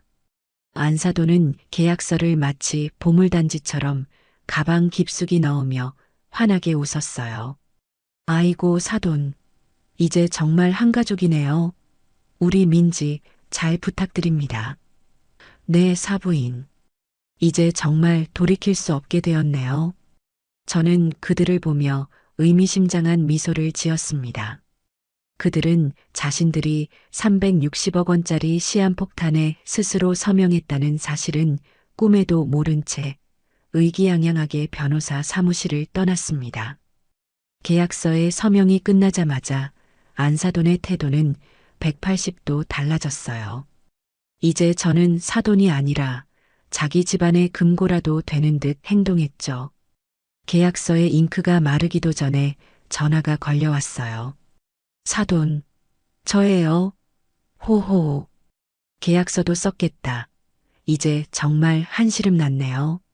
그러시군요. 저도 그렇습니다. 그래서 말인데요, 사돈. 그 계약서에 있던 바깥사돈 사업 투자금 1억 원 말이에요. 네. 그건 결혼식 날짜에 맞춰서 아이고, 사돈. 답답하시긴. 안사돈이 제 말을 또 끊었어요. 사업이라는 게 타이밍이 생명이잖아요. 결혼식까지 기다리다가는 기계 들여올 거 다 놓친단 말이에요. 지금 당장 돈이 급해요. 계약서도 썼는데 설마 그거 하나 못 믿으시고 안 주실 건 아니죠? 올 것이 왔구나. 저는 이 순간을 기다리고 있었어요. 사부인. 그건 계약 위반입니다. 혼인 신고 후에 지급하기로 하니. 사돈. 진짜 융통성 없으시네. 그럼 결혼을 당장 다음 주로 앞당기든가요? 우리가 사돈을 속일 사람들이에요? 우리가 서명까지 했잖아요. 저는 잠시 침묵하다가 아주 관대한 목소리로 말했어요. 알겠습니다, 사부인. 그렇게 급하시다면야 제가 예외를 적용해 드려야죠. 어머, 진짜요? 사돈. 네. 하지만 조건이 있습니다. 1억 원이라는 큰 돈을 그냥 계좌로 싸드릴 수는 없어요. 저도 투자를 하는 입장인데 바깥사돈의 사업 계획이라도 직접 들어보고 현장도 좀 둘러봐야 하지 않겠어요? 제 말에 안사돈은 잠시 주춤했어요. 또 현장 답사 타령이냐 하는 표정이 눈에 선했죠. 그래서 말입니다. 어차피 울릉도 결혼식장도 최종 점검해야 하잖아요. 제가 그 1억 원을 현금으로 준비해서 이번 주말에 울릉도로 직접 가지고 들어가겠습니다. 현장에서 바깥사돈 말씀도 들어보고 식장도 마지막으로 점검하고 그 자리에서 제가 돈을 시원하게 건네드리죠. 어때요? 현금 1억 원을 직접 가지고 온다는 말에 안사돈의 목소리가 흥분으로 떨리기 시작했어요. 네. 현금으로요? 어머, 사돈. 뭘 그렇게까지 제 성의입니다. 직접 얼굴 보고 드려야 제 마음도 편하죠. 아이고, 사돈. 감사합니다. 그럼요, 오셔야죠. 오셔서 저희 사업 현장도 보셔야죠. 그럼 이번 주말에 오시는 거죠? 제가 울릉도 최고급 리조트로 싹 다 준비해 놓겠습니다. 배편도 제일 좋은 걸로요. 그렇게 해주시죠. 저하고 호식이 그리고 제 개인 자금을 관리해주는 비서가 한 명 따라갈 겁니다. 투자 관련 서류 처리를 도와줄 사람이라서요. 네네. 몇 분이 오시든 저희가 여왕님처럼 모시겠습니다. 어서 오세요, 사돈. 안사돈은 신이 나서 전화를 끊었어요. 저는 그 즉시 박 사장에게 연락했죠. 박 사장님, 저입니다. 이번 주말 울릉도에 들어갑니다. 드디어 올 것이 왔군요, 회장님. 네. 말씀드린 대로 가장 믿을 만한 직원 한 명을 제 개인 비서로 붙여주십시오. 장비는 가장 확실한 걸로 준비해 주시고요. 걱정 마십시오. 저희 최고 에이스인 최 실장을 붙여드리겠습니다. 증거 확보는 완벽할 겁니다. 그리고 주말, 저와 호식이, 그리고 박 사장이 보낸 최 실장은 울릉도로 향하는 배에 올랐어요. 최 실장은 30대 후반에 아주 빈틈없어 보이는 남자였죠. 그의 가방 안에는 1억 원의 현금과 함께 최첨단 녹음 장비가 들어 있었어요. 배가 울릉도에 가까워질수록 호식이의 얼굴은 창백해졌어요. 엄마, 저 속이 안 좋아요. 멀미 때문이 아닌 것 같아요. 호식아, 정신 똑바로 차려라. 오늘이 마지막 고비다. 우리는 오늘 그들의 목소리가 담긴 빼도 박도 못할 증거를 손에 넣어야 해. 그래야 우리가 이길 수 있다. 네, 알아요. 엄마, 저 연기 잘할 수 있겠죠? 넌 연기하는 게 아니야. 넌 그냥 그동안 내가 봐왔던 사랑에 빠진 바보 역할을 한 번 더 하면 되는 거란다. 도동항에 배가 도착하자 부두에는 세 사람이 아주 요란하게 플래카드를 들고 서 있었어요. 우주 최강 사돈 고영자 여사님, 울릉도 방문을 격하게 환영합니다. 안사돈과 민지는 저와 호식이에게 달려와 꽃목걸이를 걸어주며 호들갑을 떨었고, 박가사돈은 최 실장의 손에 들린 묵직한 가방에서 눈을 떼지 못하더군요. 아이고 사돈, 오시느라 고생 많으셨어요. 엄마, 오빠, 이쪽으로 와요. 최고급 리조트, 제일 좋은 방으로 잡아놨어요. 그들이 예약한 리조트는 울릉도에서 가장 비싸다는 해안 절벽 위의 풀빌라였어요. 물론 이 비용도 나중에 다 저에게 청구할 생각이었겠죠. 안사돈은 일부러 저와 호식이를 가장 전망 좋은 프레지덴셜 스위트에 묵게 하고 자기들 가족은 바로 그 옆방인 로열 스위트에 묵었어요. 최 실장은 저희 스위트룸의 작은 서브룸에 짐을 풀었죠. 사돈, 잠시 쉬고 계세요. 저녁에 저희가 성대한 만찬을 대접할게요. 세 사람이 자기들 방으로 돌아가자마자 최 실장이 움직이기 시작했어요. 회장님, 아드님, 지금부터입니다.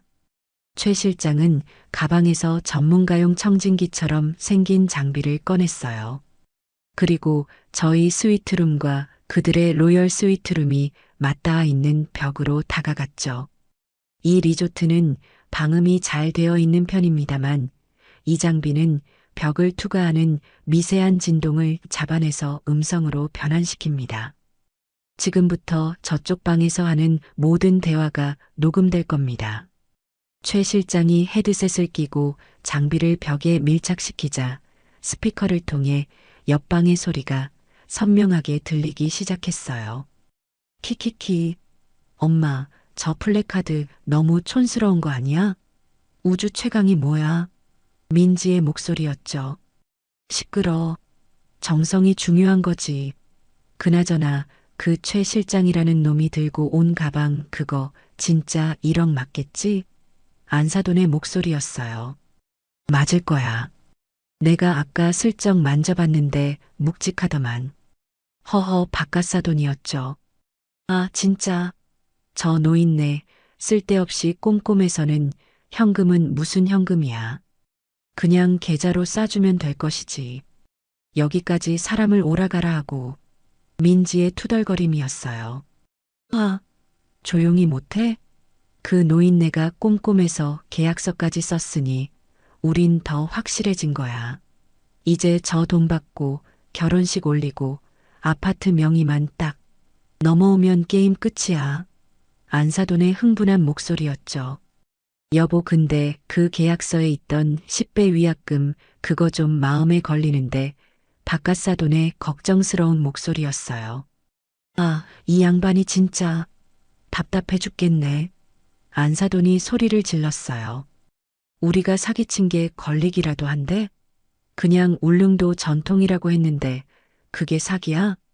그리고 사업 투자하겠다는데 그게 기망이냐고. 법적으로 아무 문제 없어. 그 노인네가 우리한테 사기당했다는 걸 증명할 수 있을 것 같아? 절대 못해.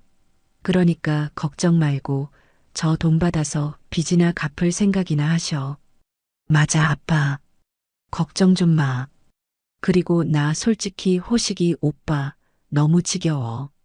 민지의 목소리였어요. 제 옆에 있던 호식이의 어깨가 움찔거리는 게 느껴졌어요. 걔는 무슨 재미가 하나도 없어. 맨날 엄마, 엄마. 지긋지긋해.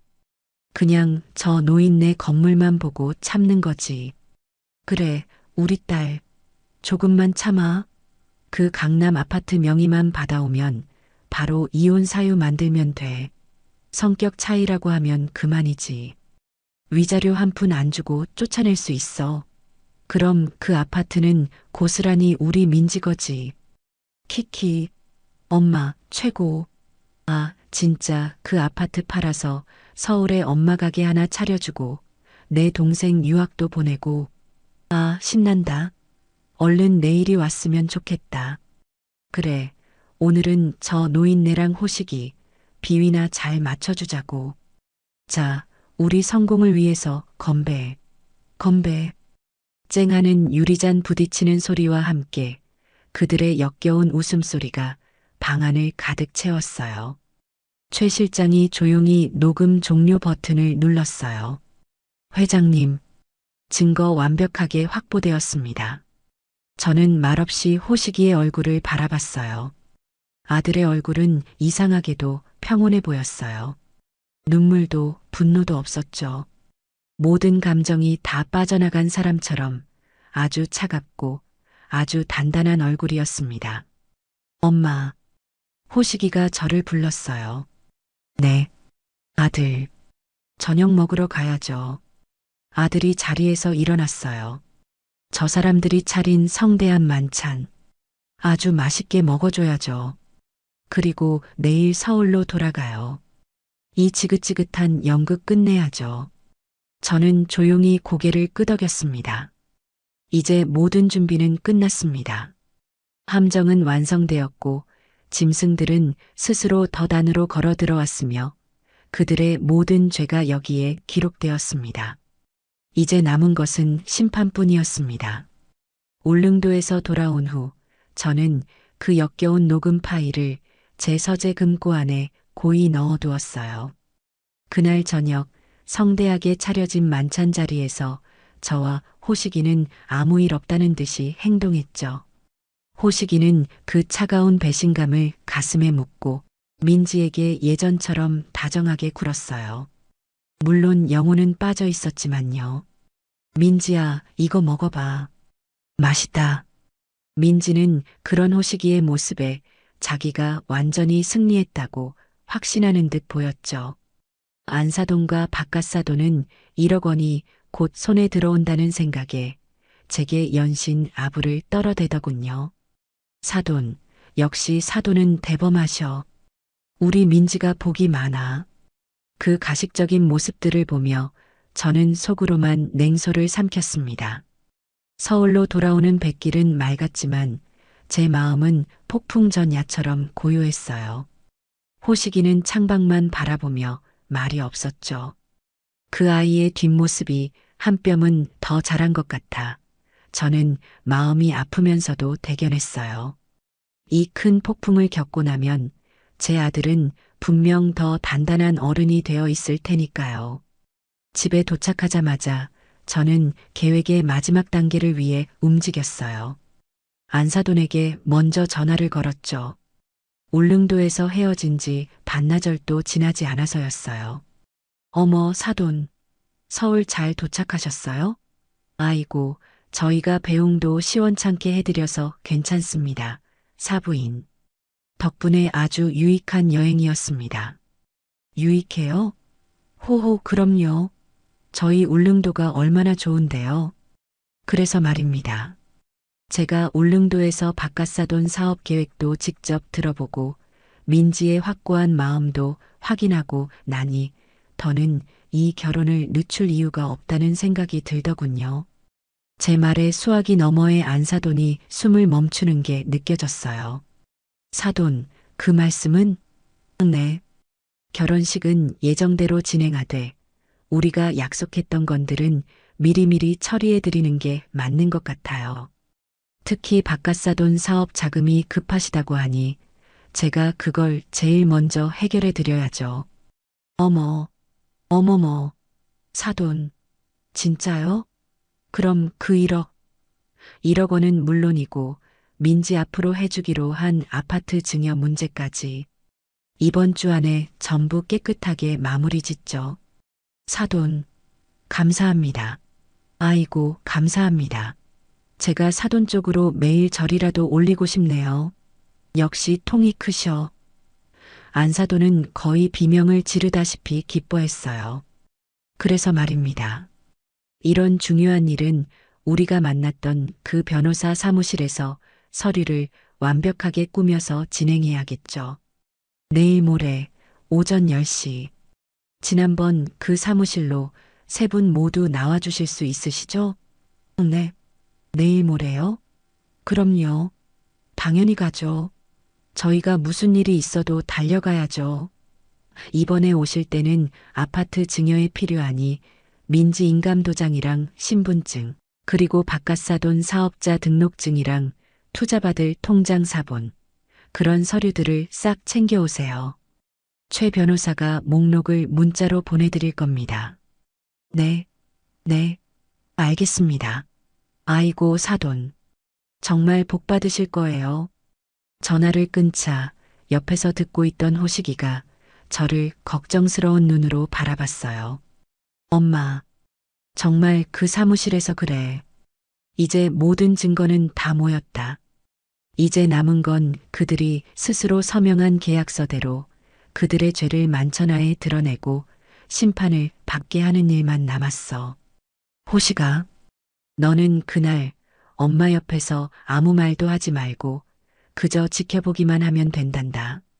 내가 나서면 감정이 앞서서 일을 그르칠 수 있어. 모든 건 엄마와 최 변호사가 알아서 할 테니.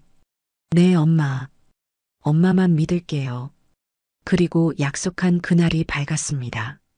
저는 그날따라 평소에 아껴두었던 가장 기품 있는 회색 정장을 꺼내 입었어요. 호식이도 말끔하게 검은색 정장을 차려입었죠. 우리는 마치 중요한 사업 계약이라도 따내러 가는 전사처럼 비장한 표정으로 집을 나섰습니다. 최 변호사 사무실에 도착하니 최 변호사가 이미 모든 준비를 마친 채 저희를 기다리고 있었어요. 회장님, 아드님, 오셨습니까? 녹음 파일과 보고서는 전부 증거 자료로 변환해 두었습니다. 저쪽 스크린과 스피커로 바로 송출 가능합니다. 사무실 한쪽 벽면에는 평소에는 그림 액자에 가려져 있던 대형 TV 스크린이 모습을 드러내고 있었죠. 수고하셨어요, 최 변호사님. 오늘 아주 긴 하루가 될 겁니다. 정확히 10시가 되자 사무실 문이 요란하게 열리며 세 사람이 굴러 들어오다시피 했어요. 아이고, 사돈. 저희가 10분이나 일찍 왔네요. 호호. 안사돈은 그 며칠 사이에 또 어디서 구했는지 더 번쩍거리는 모피 코트를 입고 있었어요. 그녀의 얼굴은 탐욕과 흥분으로 번들거리고 있었죠. 민지는 이미 자기가 강남 사모님이라도 된 듯 아주 도도한 표정으로 핸드백을 고쳐매며 들어왔어요. 저를 보더니 어머님 일찍 오셨네요. 라며 가식적인 미소를 짓더군요. 바깥사돈은 1억 원이 든다는 생각에 평소의 무기력함은 온데간데없고 눈을 반짝이며 최 실장이 있던 자리를 두리번거렸어요. 오늘은 현금 가방이 없으니 불안한 모양이었죠. 앉으시죠. 오늘 날씨가 참 좋네요. 제가 웃으며 말하자 안사돈이 냉큼 맞장구를 쳤어요. 그럼요, 사돈. 이렇게 좋은 날 우리 민지 인생이 활짝 피는 날이네요. 다 사돈 덕분이에요. 자, 그럼 본론으로 들어가죠. 최 변호사가 지난번처럼 차가운 목소리로 회의를 시작했어요. 오늘은 약속드린 대로 고영자 여사님께서 양민지 양에게 아파트를 증여하는 부동산 증여 계약서와 바깥다돈 양만철님의 사업에 1억 원을 투자하는 투자 약정서에 최종 서명 날인을 하는 날입니다. 최 변호사는 두툼한 서류 뭉치 2개를 테이블 위에 올려놓았어요. 안사돈과 민지는 그 서류에서 눈을 떼지 못했어요. 특히 민지는 부동산 증여 계약서라는 표지를 뚫어져라 쳐다보며 입술을 잘근잘근 깨물더군요. 얼마나 좋을까요? 30억짜리 아파트가 자기 것이 된다고 생각하니. 이것이 증여 계약서입니다. 양민지 양, 이쪽으로 오셔서 내용을 확인하시고, 아이고, 변호사님, 뭘 확인해요? 다 알아서 잘 써주셨겠죠? 안사돈이 민지를 대신해 대답하며 펜을 집어들려고 했어요. 잠깐만요, 사부인.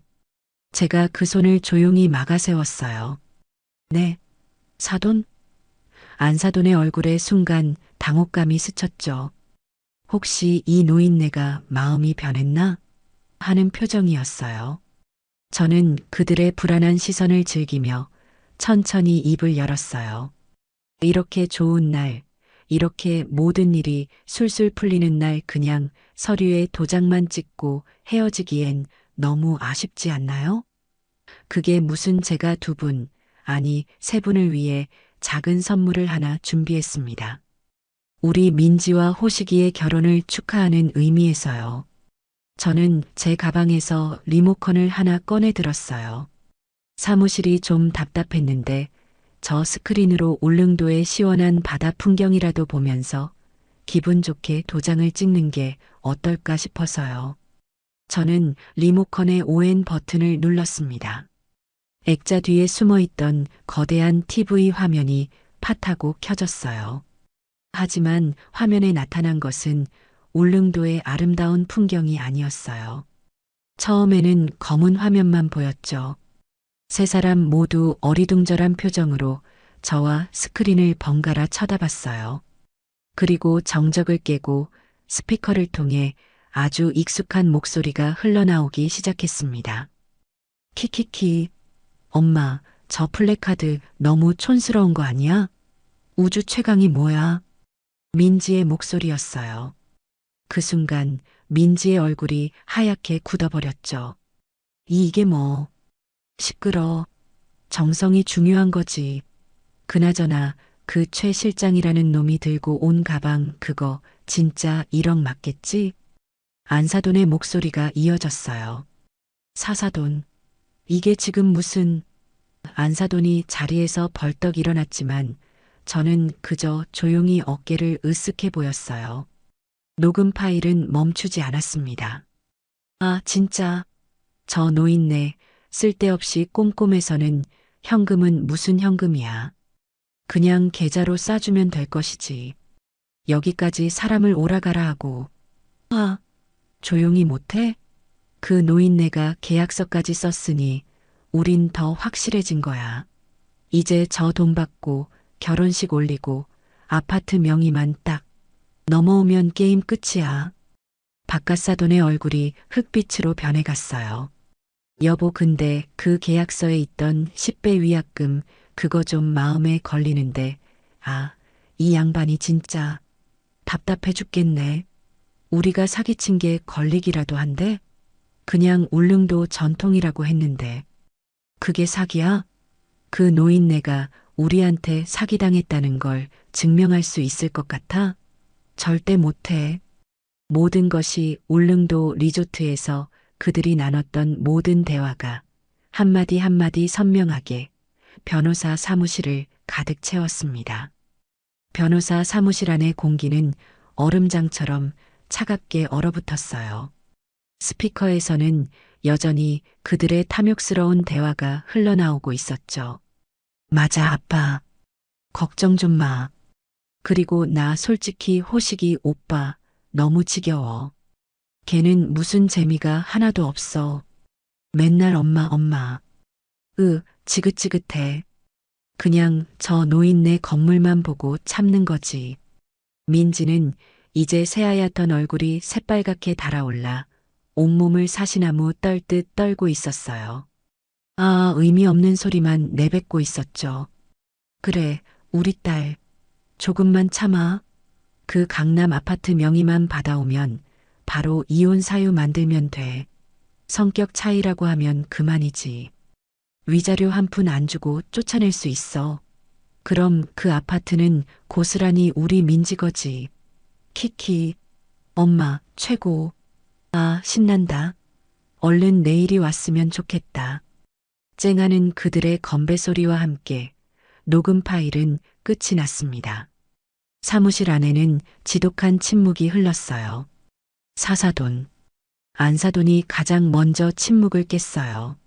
목소리가 염소처럼 떨리고 있었죠. 이게 다 뭐예요? 이게 조작이죠? 그렇죠? 사돈이 우리 시험하려고 일부러 이런 거 만드신 거죠? 저는 리모컨을 조용히 테이블 위에 내려놓았어요. 조작이요, 사부인? 저는 웃음도 나오지 않았어요. 그렇게 믿고 싶으시겠죠. 하지만 저건 사부인과 민지가 그토록 바라던 명예의 실체입니다. 사부인 댁에 민낯이죠. 아니야. 이건 거짓말이야. 당신들이 우리 함정에 빠뜨린 거야. 민지가 갑자기 날카롭게 소리를 질렀어요. 어머님, 어떻게 저희한테 이러실 수 있어요? 저희를 처음부터 의심하고 사람 붙여서 도청까지 하신 거예요? 이거 불법 아니에요? 네. 적반하장도 유분수죠. 그때 최 변호사가 차갑게 입을 열었습니다. 양민지 양 불법 도청이 아닙니다. 뭐라고요? 제 의뢰인 고영자 여사님의 스위트룸에서 의뢰인의 동의하에 벽을 투과한 소음을 녹취한 것뿐입니다. 그 소음이 마침 당신들의 목소리였던 것뿐이죠. 법적으로 아무 문제 없습니다. 그런 게 어디 있어. 그리고 저는 제 가방에서 또 하나의 두꺼운 서류철을 꺼냈어요. 박 사장이 가져다 준 바로 그 보고서였죠. 저는 그 보고서를 탁 소리가 나게 테이블 위로 던졌습니다. 사부인 박갓사돈. 이게 두 분이 저한테 말씀하셨던 대단한 울릉도 토박이 집안의 실체입니다. 안사돈과 박갓사돈의 눈이 보고서 표지로 향했어요. 양만철 박갓사돈 일가 재정 및 평판 보고서. 한번 읽어보시죠. 저는 보고서의 첫 장을 펼쳐 그들 앞으로 밀어주었어요.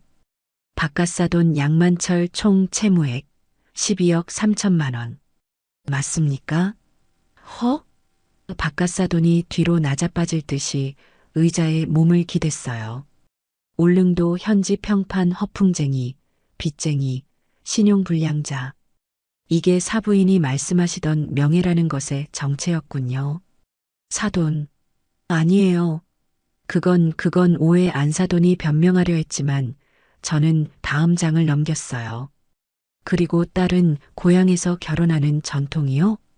저는 보고서에 첨부된 현지 주민들의 증언 부분을 손가락으로 가리켰어요. 그런 전통은 듣도 보도 못했다. 그 집 딸이 서울 가서 돈 많은 남자 하나 물었다고 동네방네 자랑하더니 그게 사기치려는 수작이었구먼. 사부인. 이래도 이게 전통입니까? 아니면 12억 빚을 갚기 위한 연극이었습니까? 모든 것이 드러났어요. 그들의 마지막 변명조차 할 수 없도록 모든 증거가 그들의 목을 옥죄고 있었죠. 안사돈은 그 자리에 털썩 주저앉아 버렸어요. 아이고, 망했다. 이제 우린 다 망했다. 민지는 상황 파악이 덜 된 건지 아니면 현실을 부정하고 싶은 건지 저를 향해 악을 쓰기 시작했어요. 그래서 뭐, 어쨌든 우린 결혼할 거잖아. 계약서도 썼잖아. 당신이 다 해준다고 했잖아. 이제 와서 딴말 하려는 거야? 이 사기꾼. 그때였어요. 지금까지 한마디도 없이 죽은 사람처럼 앉아있던 제 아들 호식이가 천천히 고개를 들었습니다. 호식이의 눈은 더 이상 울고 있지 않았어요.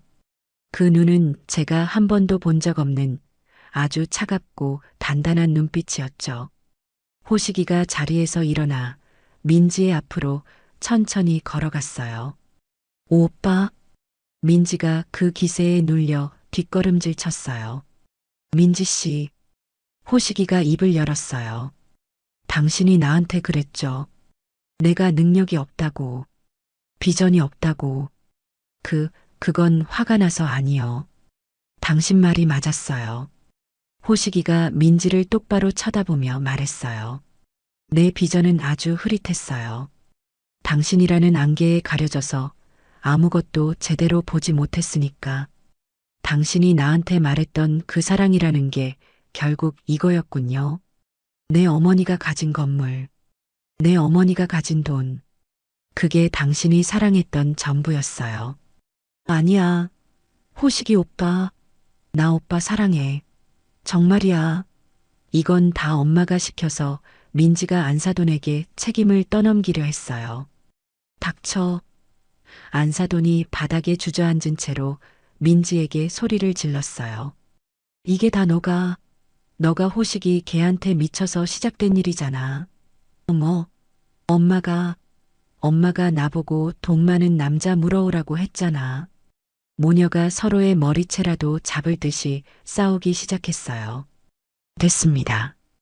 호식이의 차가운 한마디가 그들의 싸움을 멈췄어요. 양민지 씨, 당신이 나한테 말했죠. 이런 푼돈에 벌벌 떠는 집안이랑은 명예가 안 서서 결혼 못하겠다고. 그 말 지금 내가 당신한테 돌려줄게요. 호식이는 제게로 돌아와 제 옆에 섰습니다. 당신처럼 명예가 뭔지도 모르고 사랑을 돈으로만 계산하는 천박한 집안과는 우리 집안 명예가 서질 않아서 결혼 못하겠습니다. 이 결혼, 오늘 지금 이 자리에서 없던 일로 하죠. 아들의 단호한 선언이었어요. 그 순간 민지는 모든 것이 끝났다는 것을 깨달은 듯 했어요. 안 돼. 민지가 호식이의 다리를 붙잡으려 했어요. 오빠, 잘못했어. 내가 다 잘못했어. 제발 용서해줘. 나, 오빠 없으면 못 살아.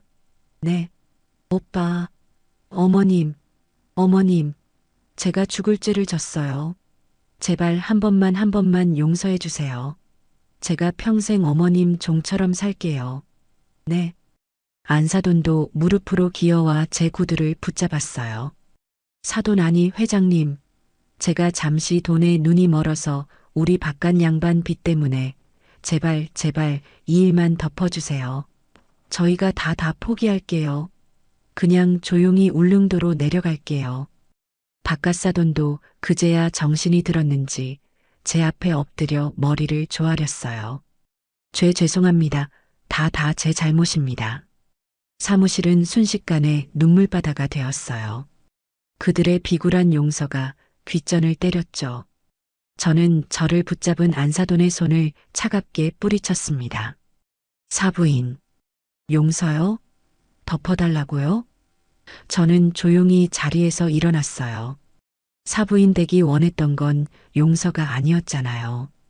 저는 테이블 위에 있던 부동산 증여계약서와 투자 약정서를 집어들어 그들의 눈앞에서 갈기갈기 찢어버렸습니다. 아, 안 돼. 민지의 비명이 터져나왔죠. 당신들이 원했던 건 이거 아니었나요? 저는 찢어진 종이 조각을 그들 머리 위로 뿌렸어요. 그리고 저는 최 변호사를 바라봤습니다. 최 변호사님, 이제 진짜 계약서를 꺼내주시죠. 네, 진짜 계약서? 안사돈이 눈물 콧물로 범벅이 된 얼굴로 저를 올려다봤어요. 설마 잊으신 건 아니겠죠, 사부인. 저는 금고에 보관했던 그들이 직접 서명했던 그날의 계약서, 혼전 계약서 사본을 꺼내 들었습니다.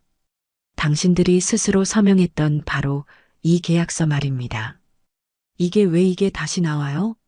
안사돈은 바닥에 주저앉은 채 제가 들고 있는 혼전 계약서를 보며 경악을 금치 못했어요. 찢겨진 아파트 증여 계약서 조각들 사이에서 그 계약서는 유독 더 선명하게 보였죠. 사부인, 기억나시죠? 지난번에 우리 법적 효력이 있는 서류에 서명을 했잖아요. 사부인 댁이 그토록 원하던 안전장치 말입니다. 저는 계약서를 펼쳐 그들의 코앞에 들이밀었어요.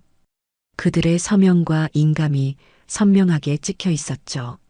사돈, 이건 그냥 우리가 서로 믿자고. 믿음이요? 좋습니다.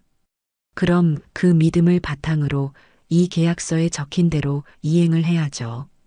저는 계약서의 5조 2항을 손가락으로 짚으며 그들이 들을 수 있도록 큰 소리로 읽기 시작했어요. 제5조 2항.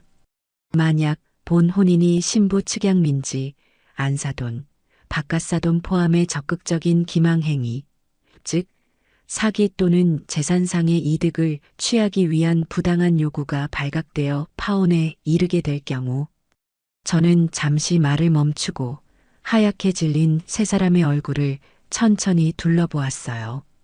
신부 측은 본 계약의 효력 무효는 물론 신랑 측 고영자의 입은 정신적, 물질적 피해에 대한 보상으로 저는 숨을 한번 깊게 들이마시고 가장 중요한 부분을 또박또박 읽어내려갔습니다. 본 계약서 증여 재산 목록에 명시된 총 금액 36억 원 상당의 10배에 해당하는 금액을 위약벌로서 신랑 측에 배상하여야 한다. 사무실 안은 그 어떤 소리도 들리지 않았어요. 그들은 마치 그 숫자가 무슨 뜻인지 이해하지 못하는 사람들처럼 멍한 표정을 짓고 있었죠. 자, 잠깐만요. 민지가 더듬거리며 말했어요. 36억 곱하기 10? 네, 맞아요. 제가 친절하게 계산을 도와주었죠. 360억 원입니다. 민지 양. 미쳤어요? 민지가 갑자기 히스테릭하게 웃기 시작했어요. 하하, 360억? 지금 우리한테 그 돈을 내놓으라는 거예요? 이 노인네가 진짜... 양민지. 최 변호사가 민지의 말을 엄하게 끊었어요. 본 계약서는 양측의 합의 하에 작성되었으며 특히 위약벌 조항에 대해서는 본 변호사가 구두로 그 위험성을 수차례 고지하였습니다. 그럼에도 불구하고 당신들 세 사람 모두가 직접 서명하고 간인까지 마친 완벽하게 법적 효력을 갖춘 계약서입니다. 바깥사돈이 그제야 사태의 심각성을 깨닫고 고개를 저으며 소리쳤어요. 말도 안 돼. 그게 어떻게 법이야. 그건 사기야, 사기. 우리가 돈이 어디 있다고 360억을 내놔. 사기라뇨, 바깥사돈. 제가 차갑게 말했어요. 사기는 당신들이 저와 제 아들에게 친 것이 사기입니다. 저는 그저 당신들이 스스로 판 무덤에 당신들 이름이 적힌 비석을 세워준 것뿐이에요. 못 내. 아니, 못 줘. 백제. 우리 돈 없어. 10원 한 장도 못 줘. 안사돈이 갑자기 태도를 바꾸어 바닥에 드러누워 발버둥 치기 시작했어요. 아이고, 사람 살려. 이 노인네가 우리 집안 다 죽이네. 사기 결혼으로 우리 딸 인생 망치고 돈까지 뜯어내네. 참으로 가관이었죠. 저는 더 이상 그들의 추태를 봐줄 생각이 없었어요. 최 변호사님. 네, 회장님.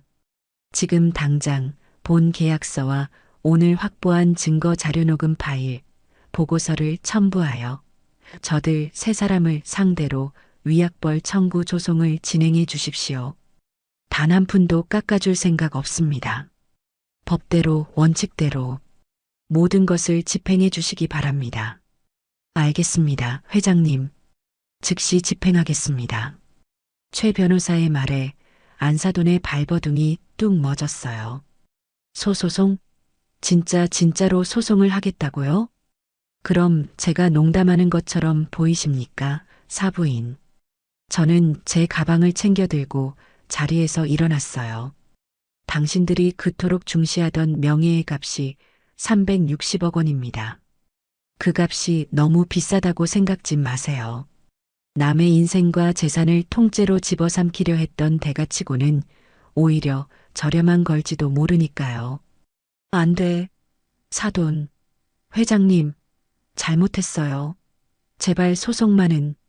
여보, 민지야, 뭐해? 빨리 회장님 붙잡아.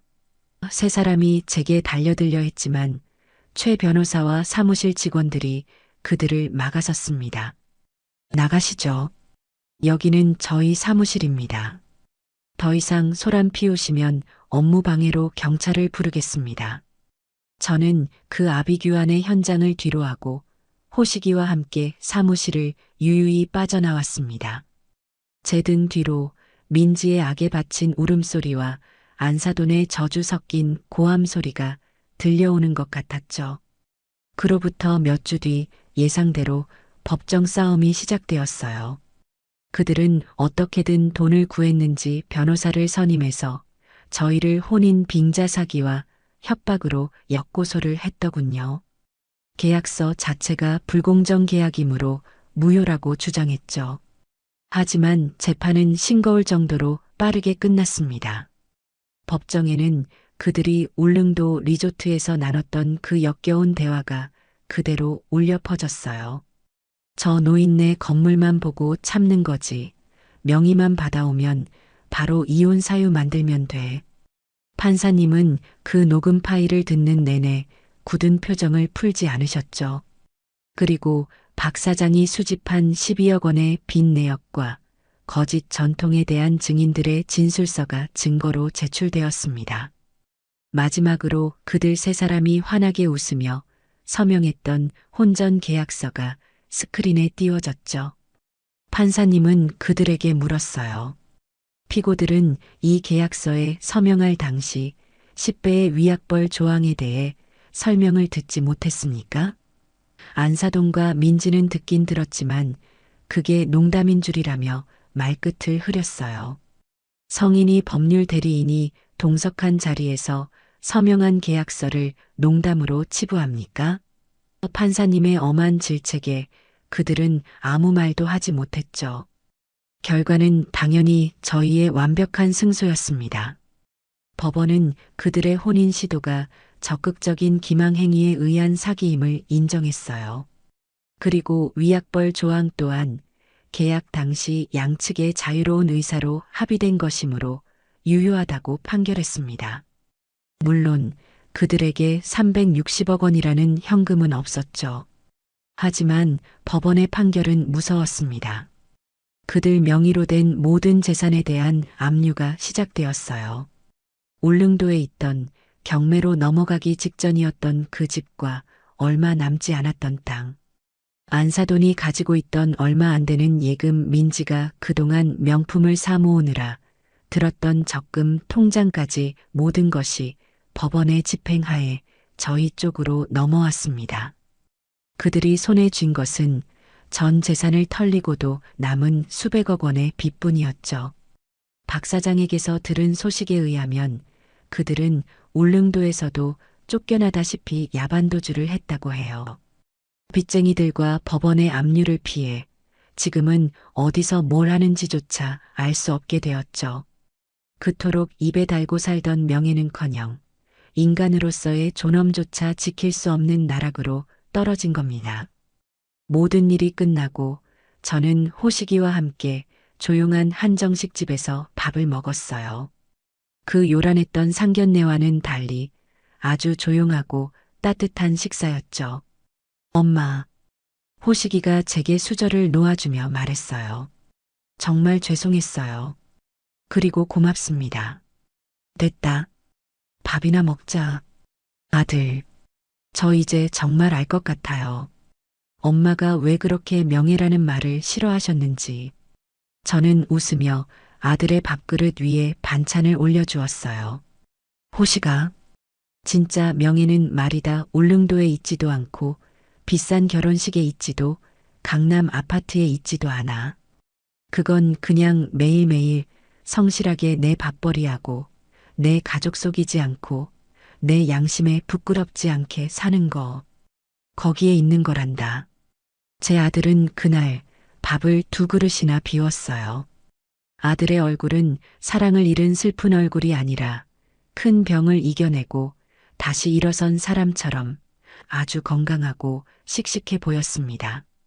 저와 제 아들은 그렇게 아주 비싼 전통의 대가를 치르고 진짜 평화를 되찾게 되었답니다. 정말 속이 다 시원한 마무리였죠.